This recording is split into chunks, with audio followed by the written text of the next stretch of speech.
Breaking headline, Vice President Kamala Harris reacting after Donald Trump at a campaign event imagined guns shooting at Liz Cheney, suggesting guns should be trained at her face. Vice President Kamala Harris says the country needs to turn the page on all of this, saying violent rhetoric from Trump makes him unqualified to be president. The vice president with union workers in Janesville, Wisconsin today, making it clear in these final days her promise to lower costs for American families. But the vice president also making it clear Trump's violent rhetoric involving former Republican Congresswoman Liz Cheney should disqualify him. Vice President Harris on the tarmac saying it shows Trump is, quote, clearly unqualified to be president. The former president campaigning in Warren, Michigan, also focusing on the economy, and Trump traveling with RFK Jr. today. Trump saying RFK Jr., who is known for vaccine misinformation, would play a, quote, big role in health care in a Trump administration. Trump saying Kennedy is going to take care of women's health, men's health, and your children's health. Vice President Harris tonight saying RFK Jr. is, quote, exactly the last person in America who should be taking care of women and children's health. We have both campaigns covered tonight, beginning with Mary Bruce and the Harris campaign in Wisconsin. Tonight, Vice President Kamala Harris in Wisconsin trying to shore up support in this crucial industrial Midwest battleground. Janesville, we have just 4 days left. 4 days left. Harris making an all-out push for union workers, stressing her day one promise to lower costs for American families. At the top of my list is bringing down your cost of living, and it will be my focus every single day as president. I will always put the middle class first. I come from the middle class, and I never forget where I come from. But Harris tonight also with fierce words for Donald Trump after he used violent rhetoric against one of her top supporters, former Republican Congresswoman Liz Cheney, one of the former president's most outspoken critics. She's a radical war hawk.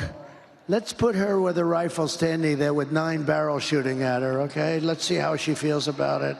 You know, when the guns are trained on her face. Cheney responding, saying this is how dictators destroy free nations. They threaten those who speak out against them with death. We cannot entrust our country and our freedom to a petty, vindictive, cruel, unstable man who wants to be a tyrant. Cheney adding the hashtag women will not be silenced. Harris today was blunt. This must be disqualifying.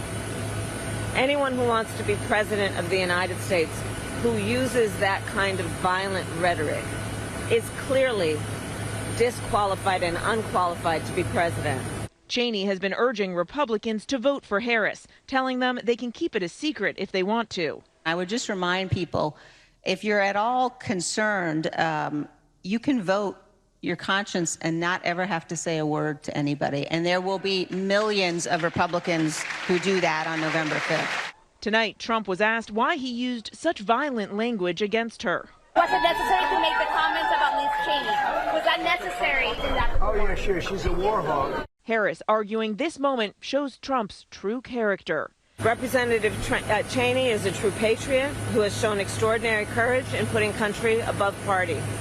Trump is increasingly, however, someone who considers his political opponents the enemy, is permanently out for revenge, and is increasingly unstable and unhinged. Now, right now, this race is so tight. Both campaigns trying to reach that tiny sliver of voters that is still undecided. It's why Harris is lasering in on Trump's comments, like those about Liz Cheney. Now, this weekend, Harris will continue to blitz the battleground states. She'll be in North Carolina and Georgia tomorrow before spending all of Sunday in Michigan, David. Just a few days left. Mary Bruce, you'll be out in the trail and then right here with us on election night. We'll see you then.